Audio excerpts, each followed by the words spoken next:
Assalamualaikum warahmatullahi wabarakatuh. Selamat pagi teman-teman. Perkenalkan, kami kelompok 5 akan membahas tentang produk testing.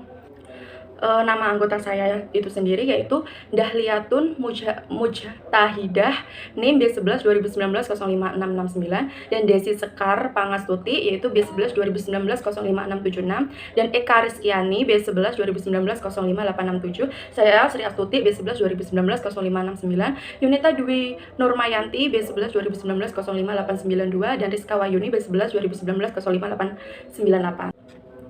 Peran marketing dalam pengembangan produk. Pemasaran terlibat dari awal proses. Pemasaran berubah dan dipercepat saat produk mendekati akhir fase pengembangan dan bergerak lebih dekat ke peluncuran. Orang-orang pemasaran sekarang terlibat sejak awal proses produk baru. Sepanjang proses, mereka memberitahu tim produk baru tentang bagaimana pengembangan produk yang sedang berlangsung sesuai dengan kemampuan pemasaran perusahaan, seperti pelatihan penjualan, ketersediaan layanan, kekuatan distribusi, dan kebutuhan pasar. Dengan keterlibatan awal, mereka dapat membantu keberhasilan produk karena mereka mewakili masalah dan perhatian yang berkaitan dengan pemasaran produk. Peran pemasaran adalah mengumpulkan informasi dari pasar, itu berarti bahwa pemasaran memainkan peran penjaga gerbang. Menyalurkan informasi dari pasar ke tim produk baru yang dianggap penting dan kemungkinan kehilangan informasi lain yang lebih penting dalam melakukannya. Manufaktur peningkatan pemasaran memberikan kontribusi pada seluruh proses.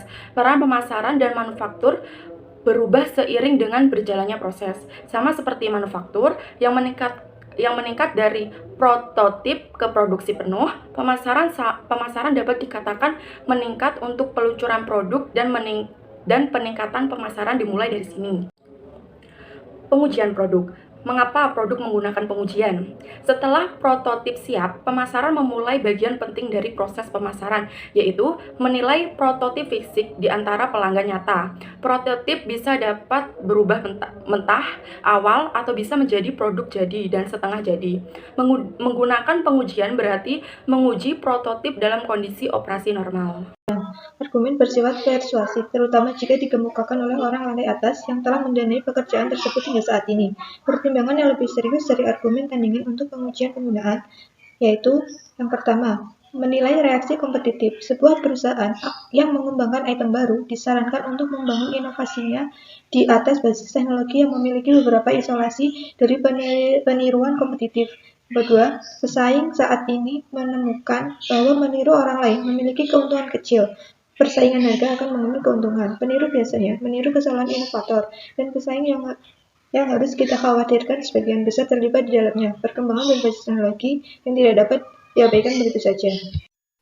Yang kedua, kompleksitas kebutuhan pelanggan. Hampir semua industri tidak ada kebutuhan penggunaan akhir yang sederhana. Setiap item baru memberikan kurva pembelajaran kepada pengguna akhir, ada pengorbanan, dan lain-lain yang datang dengan item baru yang sering mengejutkan bahkan pengembang. Misalnya, pertimbangan kasus GTE iPhone, teknologi yang memungkinkan panggilan telepon beralih dari darat ke individu yang duduk di pesawat udara. Apa yang tampak seperti alami berjalan dengan lambat, ternyata banyak penerbangan yang tidak ingin diganggu selama masa tenang yang jarang mereka alami, dan penumpang terdekat juga tidak terlalu memikirkannya. Penggunaan akhir memang kompleks dan tidak mungkin dapat disimulasikan di laboratorium, di mana pengguna diisolasi dari kesalahan pengguna, pemborosan konsep secara kompetitif, dan keberatan dari perusahaan atau keluarga pengguna yang bekerja atau kehidupan terganggu oleh perubahan. Selain itu, untuk produk baru, beberapa tes penggunaan produk mungkin diperlukan agar perusahaan dapat melakukan dengan benar. Yang penting adalah perusahaan belajar dari kesalahan. Yang ketiga, ada komunikasi pelanggan tentang kebutuhan mereka. Pengguna akhir juga sering mengalami kesulitan mengkomunikasi keinginan dan kepuasan mereka karena kekurangan barang jadi. Seperti contoh, dua perusahaan, Mars dan Hershey, memasarkan makanan dengan lemak sintetis baru, masing-masing dari NutraSweet dan P&G. Kedua kasus tersedat karena kesulitan yang mengejutkan. Apa yang sebenarnya diinginkan konsumen dalam makanan penutup atau permen? Apakah rasa manis merupakan indeks kenikmatan? Apakah istilah pengganti lemak menghancurkan harapan yang akan rasa yang enak, dan seterusnya. Satu perusahaan menjadi nasional dan yang lain menjadi pasar uji yang mahal sebelum hambatan ini menjadi jelas. Yang terakhir ada jaminan pengiriman produk berkualitas. Proses produk cenderung berfokus pada manfaat inti dan produk formal dan bahkan mungkin memiliki masalah implementasi, tetapi perusahaan seringkali hanya berasumsi bahwa mereka akan mampu memberikan kualitas produk yang lebih baik. Tenaga penjualan akan dapat menjelaskan barang baru dengan baik. Kerusakan produk awal tidak akan mengusir pembeli potensial lainnya. Divisi keuangan akan menyetujui peraturan pembiayaan yang murah hati, iklan secara efektif, menjawab klaim pesaing, dan personel gudang yang tidak membuat kesalahan sederhana dan menghancurkan separuh produk. Hal-hal ini terjadi dan sering. Saya, Delia, akan melanjutkan presentasi selanjutnya, yaitu mengenai pengetahuan yang diperoleh dari pengujian penggunaan produk.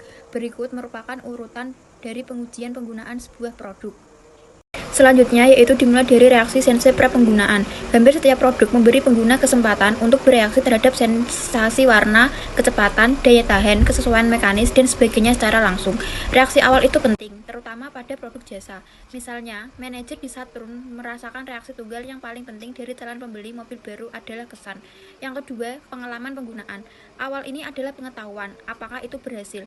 Spesifik kunci adalah hal-hal seperti kemudahan penggunaan, variabel pembukaan, dapatkah mereka mengelolanya, apakah masih ada bug, dan apakah ada bukti yang pada akhirnya dilakukan item tersebut. Yang ketiga yaitu hasil dan manfaat utama dan pemecahan masalah. Tes alfa dan beta ini adalah masalah khusus. Perusahaan perangkat keras dan perangkat lunak komputer misalnya berada di bawah tekanan persaingan yang besar dan lebih memilih untuk menjalankan pengujian beta. Ini adalah tes penggunaan jangka pendek. Di situs pelanggan eksternal yang dipilih terkadang didahului dengan tes alfa internal dengan karyawan. Pengujian gamma. Pengujian beta mungkin tidak memenuhi semua kebutuhan pengembang. Dalam uji beta, pengguna mungkin tidak punya waktu untuk menilai apakah produk baru memenuhi kebutuhan mereka atau hemat biaya bagi mereka. Notebook, PowerBook, Apple komputer memiliki drive disk yang rusak yang tidak ditemukan sampai setelah pemasaran. Meskipun mereka melakukan pengujian lapangan, akibatnya istilah ketiga menjadi populer. Pengujian gamma atau gamma menjadi huruf Yunani ketiga setelah alfa dan beta. Ini menunjukkan tes penggunaan produk yang ideal, di mana item dimasukkan melalui langkahnya dan dievaluasi secara menyeluruh oleh pengguna akhir untuk lulus tes ini. Item baru harus menyelesaikan masalah apapun yang dialami pelanggan, tidak peduli berapa lama waktu yang dibutuhkan. Informasi diagnostik. Manajer produk baru mencari cara item digunakan dan kesalahan apa yang dibuat. Gunakan tes sering menyarankan cara untuk meningkatkan kinerja atau untuk mengurangi biaya. Pengembangan produk baru juga mencari informasi spesifik yang diperlukan untuk mendukung klaim mereka. Pemasar menginginkan konfirmasi pasar sasaran dan pemosisian produk. Integritas produk juga diuji selama uji penggunaan karena hanya persepsi pengguna yang memberitahu kita apakah bagian-bagian itu menyatu menjadi satu kesatuan yang bermakna dan apakah produk cocok untuk aplikasi. Terakhir, pengembangan mengawasi tanda merah lainnya, sinyal bahwa pengguna memiliki beberapa masalah dalam memahami item baru atau lambat menerima hasil yang mereka dapatkan dan seterusnya. Berikutnya ada keputusan dalam pengujian penggunaan produk. Beberapa keputusan penting harus dibuat. Pertama dan terpenting, manajer harus memutuskan apa yang perlu mereka pelajari dari uji penggunaan produk. Ada beberapa pengujian penggunaan yang dilakukan. 1. Personel lab di pabrik tempat produk pertama kali diproduksi. Alexander Graham Bell menjadi pengguna telepon pertama ketika dia menelpon asistennya. Yang kedua, para ahli, misalnya staf memasak di dapur pengujian atau karyawan. 3. Pemangku kepentingan yaitu mencakup pelanggan dan bukan pelanggan, pengguna dan bukan pengguna, pengecer, penasihat pengguna akhir seperti arsitek, pengguna produk kompetitif, organisasi perbaikan, dan spesialis dukungan teknis yang reaksinya terhadap produk baru telah dicari. Ada beberapa cara tes produk yang dapat dilakukan.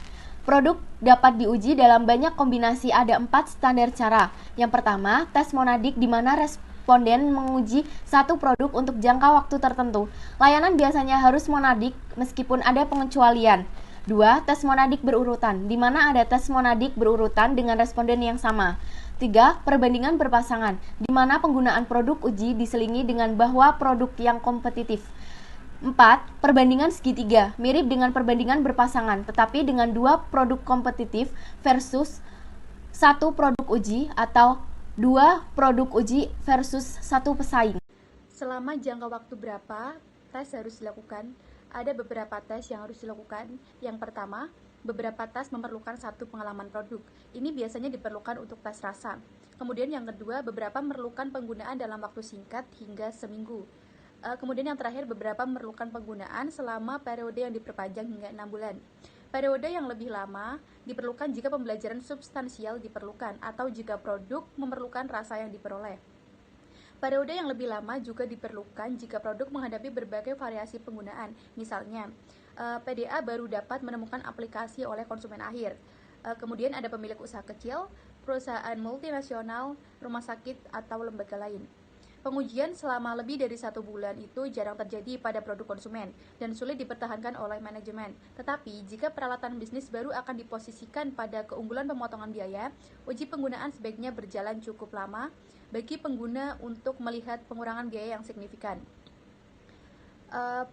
Sumber produk.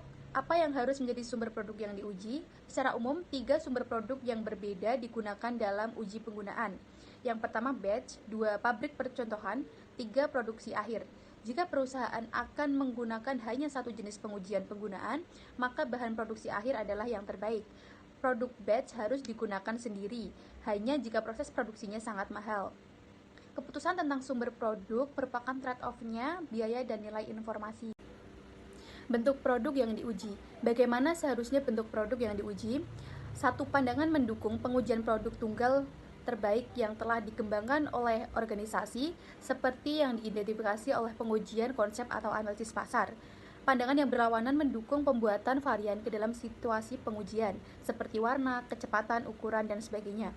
Pendekatan yang terakhir lebih mendidik tapi jauh lebih mahal. Layanan hampir selalu diuji dalam berbagai variasi, karena biasanya mudah untuk membuat perubahan. Keputusan bertumbuh pada beberapa faktor. Yang pertama, seberapa besar kemungkinan varian utama gagal. Tidak ada yang ingin menguji satu bentuk produk secara rumit dan kemudian formulir itu gagal.